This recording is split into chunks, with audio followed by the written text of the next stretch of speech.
कार्यक्रम में उपस्थित मंत्रिमंडल में मेरे सहयोगी श्रीमान हरदीप सिंह पुरी जी, राज्य मंत्री श्रीमान कौशल किशोर जी, मीनाक्षी लेखी जी, दिल्ली के उपराज्यपाल श्री विनय कुमार सक्सेना जी, दिल्ली के सभी माननीय सांसदगण, अन्य सभी महानुभाव और सभी उत्साह से भरे हुए लाभार्थी भाइयों और बहनों,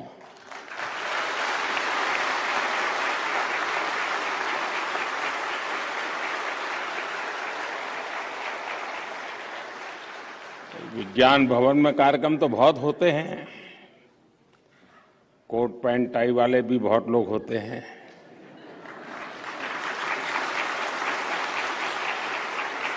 लेकिन आज जिस प्रकार के यहां सब हमारे परिवारजन दिख रहे हैं, उनका जो उमंग और उत्साह दिख रहा है, वो वाकई विज्ञान भवन को बहुत कम देखने को मिलता है।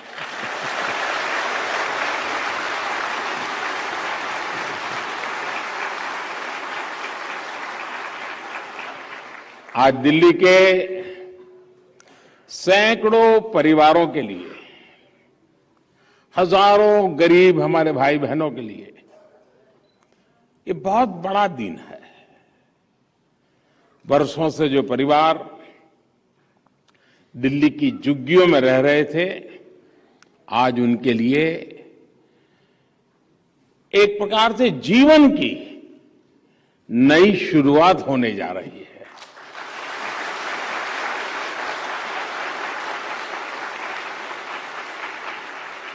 दिल्ली के गरीब परिवारों को पक्का घर देने का जो अभियान शुरू हुआ है, वो यहां के हजारों गरीब परिवारों के सपने को पूरा करेगा।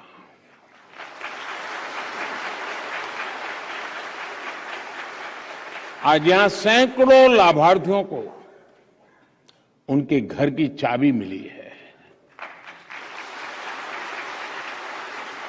और मुझे जिन 4-5 परिवारों से मिलने का मौका मिला, मैं देख रहा था उनके चेहरे पर जो खुशी, जो संतोष और वो कुछ न कुछ भाव अपने व्यक्त करते थे।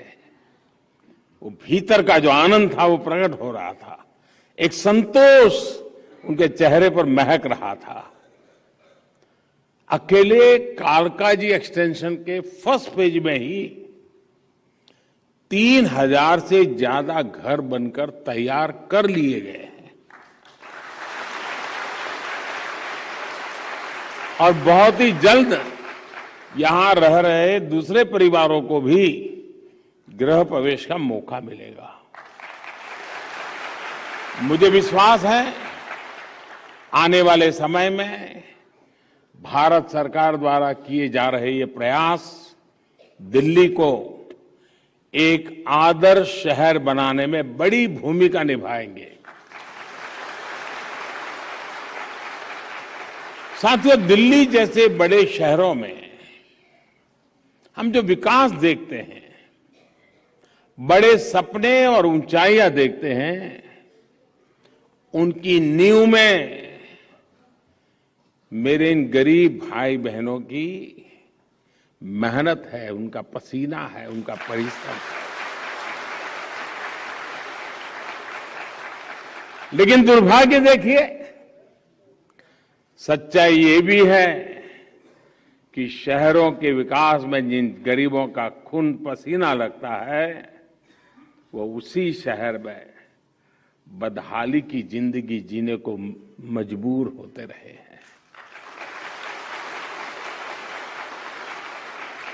जब निर्माण कार्य करने वाला ही पीछे रह जाता है, तो निर्माण भी अधूरा ही रह जाता है। और इसलिए बीते 7 दशकों में हमारे शहर समग्र विकास से, संतुलित विकास से, होलिस्टिक डेवलपमेंट से वंचित रह गए। जिस शहर में एक और ऊंची ऊंची भव्य इमारतें और चमक दमक होती है, उसी के बगल में झुग्गी झोंपड़ियों में बदहाली दिखाई देती है। एक और शहर में कुछ इलाकों को पॉश कहा जाता है, तो दूसरी ओर कई इलाकों में लोग जीवन की मौलिक जरूरतों के लिए तरसते हैं।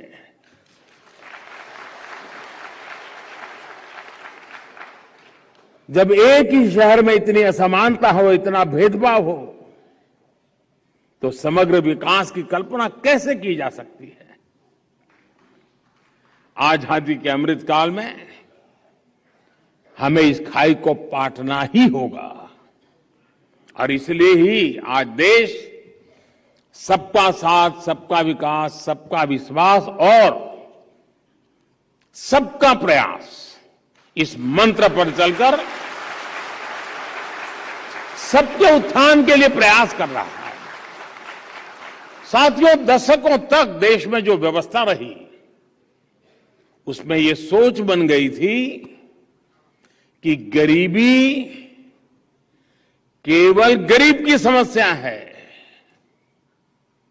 लेकिन आज देश में जो सरकार है, वो गरीब की सरकार है, इसलिए वो गरीब को अपने हाल पर नहीं छोड़ सकती।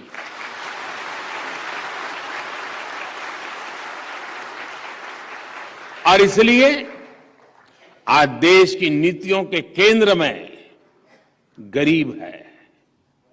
आज देश के निर्णयों के केंद्र में गरीब है। विशेषकर शहर में रहने वाले गरीब भाई बहनों पर भी हमारी सरकार उतना ही ध्यान दे रही है। साथियों, कोई भी ये जानकर हैरान रह जाएगा, यहां दिल्ली में ही 50 लाख से ज्यादा लोग ऐसे थे जिनके पास बैंक खाता तक नहीं था।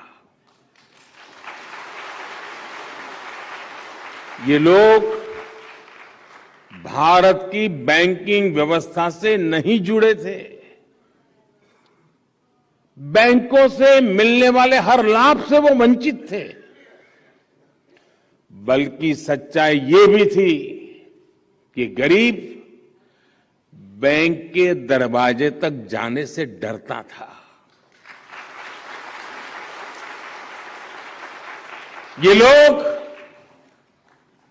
ये लोग दिल्ली में थे, लेकिन दिल्ली इनके लिए बहुत दूर था।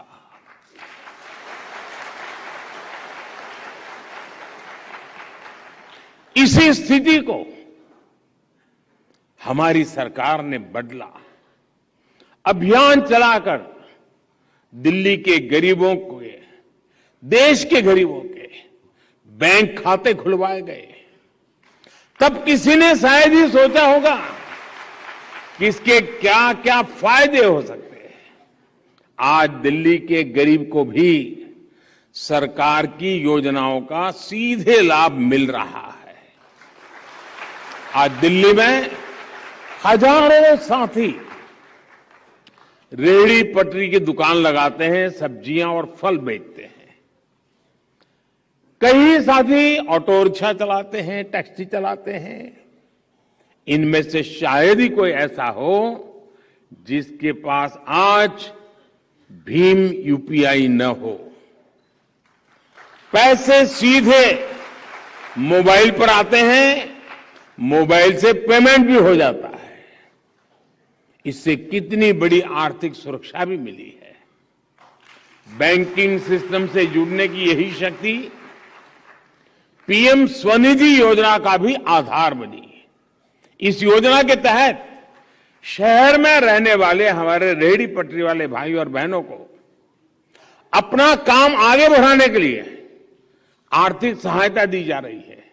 और मुझे खुशी है कि दिल्ली के भी 50,000 से ज्यादा रेहड़ी पटरी वाले मेरे भाई बहन ने स्वनिधि योजना का लाभ उठाया है।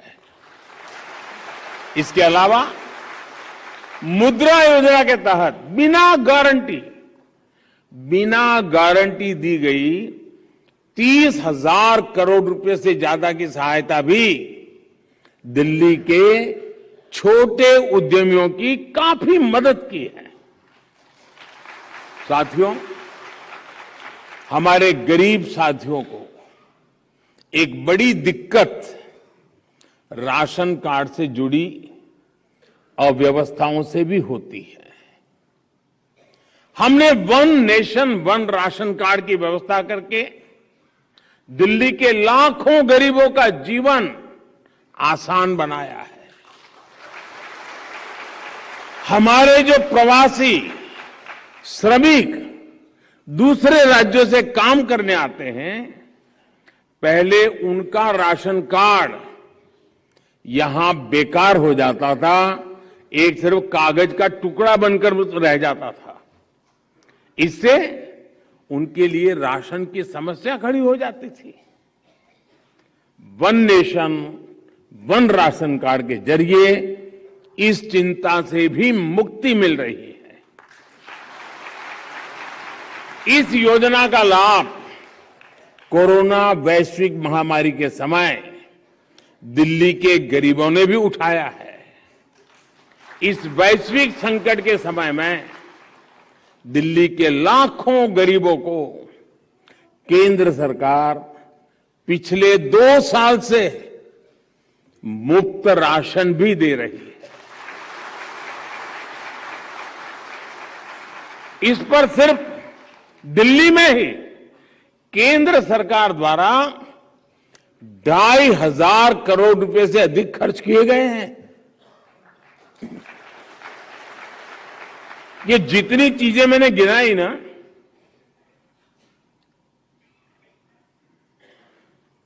आप बताइए कितने रुपयों की मुझे एडवर्टाइजमेंट देनी चाहिए थी? कितने अखबार के पेज भरे पड़े, अखबार में मोटी फोटो चमकती हो, और कितने दे देते? इतना सारा काम मैं अभी जो गिना रहा हूं, अभी तो बहुत कम गिना रहा हूं, वरना समय बहुत ज्यादा चला जाएगा। क्योंकि हम आपकी जिंदगी में बदलाव लाने के लिए जीते हैं।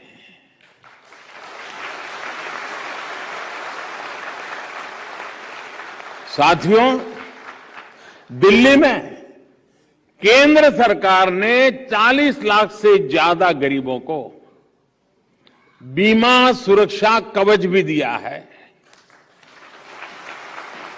दवाइयों का खर्च कम करने के लिए जन औषधि केंद्रों की सुविधा भी है।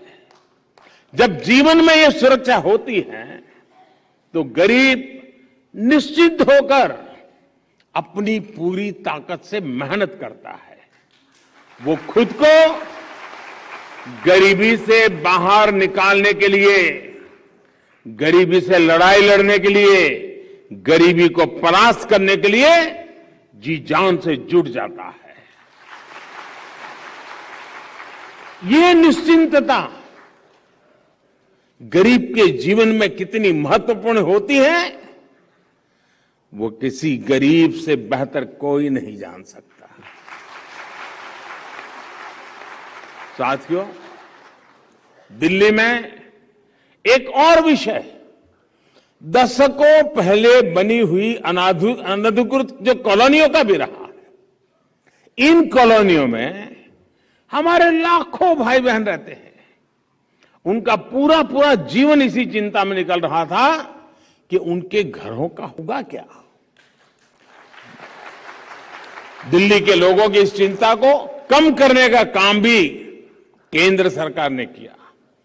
पीएम उदय योजना के माध्यम से दिल्ली की अनधिकृत कॉलोनियों में बने घरों को नियमित करने का काम चल रहा है। अब तक हजारों लोग इस योजना का लाभ उठा चुके हैं। केंद्र सरकार ने दिल्ली के मध्यम वर्ग को भी उनके घर का सपना पूरा करने में बहुत मदद दी है। दिल्ली के निम्न एवं मध्यम वर्ग के लोग अपना घर बना पाए, इसके लिए उन्हें केंद्र सरकार की तरफ से ब्याज में सब्सिडी दी गई है। इस पर भी केंद्र सरकार की तरफ से 700 करोड़ रुपए से अधिक खर्च किए गए हैं। साथियों, केंद्र सरकार का लक्ष्य है कि हम दिल्ली को देश की राजधानी के अनुरूप एक शानदार सुविधा संपन्न शहर बनाएं। दिल्ली के विकास को गति देने के लिए हमने जो काम किए हैं, दिल्ली के लोग, दिल्ली के गरीब, दिल्ली का विशाल मध्यम वर्ग, वे इन सब के साक्षी के रूप में हर जगह पे अपनी बात बताता है। इस बार लाल किले से मैंने देश की एस्पिरेशनल सोसाइटी की बात की थी। दिल्ली का गरीब हो या मध्यम वर्ग, वो आकांक्षी भी है और अभूतपूर्व प्रतिभा से भरा हुआ है। उसकी सहूलियत, उसकी आकांक्षा की पूर्ति सरकार की सर्वोच्च प्राथमिकताओं में से एक है। साथियों, 2014 में जब हमारी सरकार आई थी तो दिल्ली एनसीआर में 190 किलोमीटर रूट पर ही मेट्रो चला करती थी। आज दिल्ली एनसीआर में मेट्रो का विस्तार बढ़कर करीब करीब 400 किलोमीटर तक हो चुका है। बीते 8 वर्षों में यहां 135 नए मेट्रो स्टेशन बनाए गए हैं। आज मेरे पास दिल्ली में कॉलेज जाने वाले कितने ही बेटी बेटियां, बड़ी संख्या में नौकरी पेशा लोग चिट्ठी लिखकर मेट्रो सर्विस के लिए आभार जताते हैं। मेट्रो की सुविधा का विस्तार होने से हर रोज उनके पैसे भी बच रहे हैं और समय की भी बचत हो रही है। दिल्ली को ट्रैफिक कंजेशन से राहत दिलाने के लिए भारत सरकार द्वारा 50,000 करोड़ रुपए के निवेश से सड़कों को चौड़ा किया जा रहा है, आधुनिक बनाया जा रहा है। दिल्ली में जहां एक और पेरिफेरल एक्सप्रेसवे बन रहे हैं, तो दूसरी ओर कर्तव्य पथ जैसे निर्माण भी हो रहे हैं। द्वारका एक्सप्रेस वे हो या अर्बन एक्सटेंशन रोड अक्षरधाम से बागपत 6 लेन एक्सप्रेस कंट्रोल हाईवे हो या गुरुग्राम सोहना रोड के रूप में एलिवेटेड कॉरिडोर, ऐसे कितने ही विकास कार्य दिल्ली में केंद्र सरकार द्वारा किए जा रहे हैं, जो देश की राजधानी में आधुनिक इंफ्रास्ट्रक्चर को विस्तार देंगे। साथियों, दिल्ली एनसीआर के लिए रैपिड रेल जैसी सेवाएं भी निकट भविष्य में ही शुरू होने जा रही है। नई दिल्ली रेलवे स्टेशन का जो भव्य निर्माण होने जा रहा है, उसकी तस्वीरें भी आपने जरूर देखी होगी। मुझे खुशी है कि द्वारका में 80 हेक्टेयर जमीन पर भारत वंदना पार्क का निर्माण अब अगले कुछ महीनों में समाप्त होने की तरफ बढ़ रहा है। मुझे बताया गया है कि डीडीए द्वारा दिल्ली के 700 से ज्यादा बड़े पार्कों की देखरेख की जाती है। वजीराबाद बैराज से लेकर ओखला बैराज के बीच का जो 22 किलोमीटर का स्ट्रेच है, उस पर भी डीडीए द्वारा विभिन्न पार्क विकसित किए जा रहे हैं। साथियों, आज मेरे इतने सारे गरीब भाई बहन अपने जीवन में एक नई शुरुआत करने जा रहे हैं, तो मैं उनसे जरूर कुछ अपेक्षाएं भी रखता हूं। अगर मैं आपसे कोई अपेक्षा रखूंगा तो पूरी करोगे ना? मैं कह सकता हूं कोई काम आप लोगों को करेंगे? फिर भूल जाएंगे? नहीं भूल जाएंगे। अच्छा, भारत सरकार करोड़ों की संख्या में गरीबों के लिए घर बना रही है, घर में नल से जल दे रही है, बिजली का कनेक्शन दे रही है, माताओं बहनों को बिना धुएं को खाना बनाने की सहूलियत मिले, इसके लिए उज्ज्वला सिलेंडर भी मिल रहा है। इन सुविधाओं के बीच हमें ये बात पक्की करनी है कि हम अपने घर में एलईडी बल्ब का ही उपयोग करेंगे।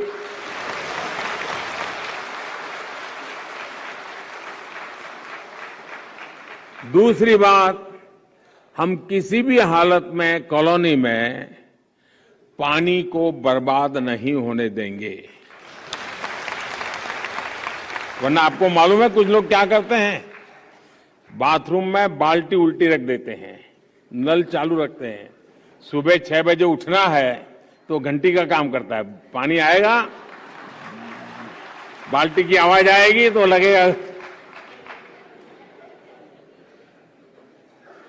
देखिए, पानी बचाना बहुत जरूरी है, बिजली बचाना बहुत जरूरी है, और उससे भी आगे एक और बात, हमें यहां झुग्गी झोपड़ी का वातावरण नहीं बनने देना है।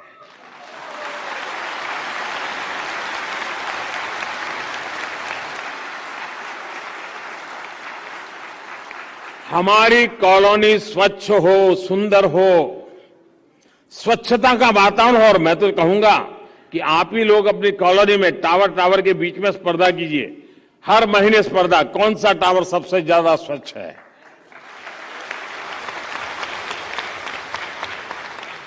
झुग्गियों के बारे में इतने दशकों से जो धारणा बना करके रखी गई थी, झुग्गियों को जिस तरह गंदगी से जोड़ा जाता था, अब हमारा दायित्व है इसको खत्म करना है।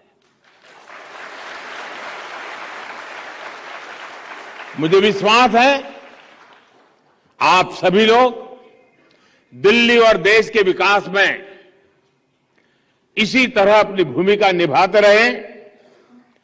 दिल्ली के हर नागरिक के योगदान से दिल्ली और देश के विकास की यात्रा बिना रुके आगे बढ़ती रहेगी। इसी विश्वास के साथ आप सभी को एक बार फिर बहुत बहुत शुभकामनाएं, बहुत बहुत बधाई। ताजा खबरों के लिए सब्सक्राइब करें JSR टाइम्स और साथ ही नोटिफिकेशन पाने के लिए बेल आइकन को दबाएं।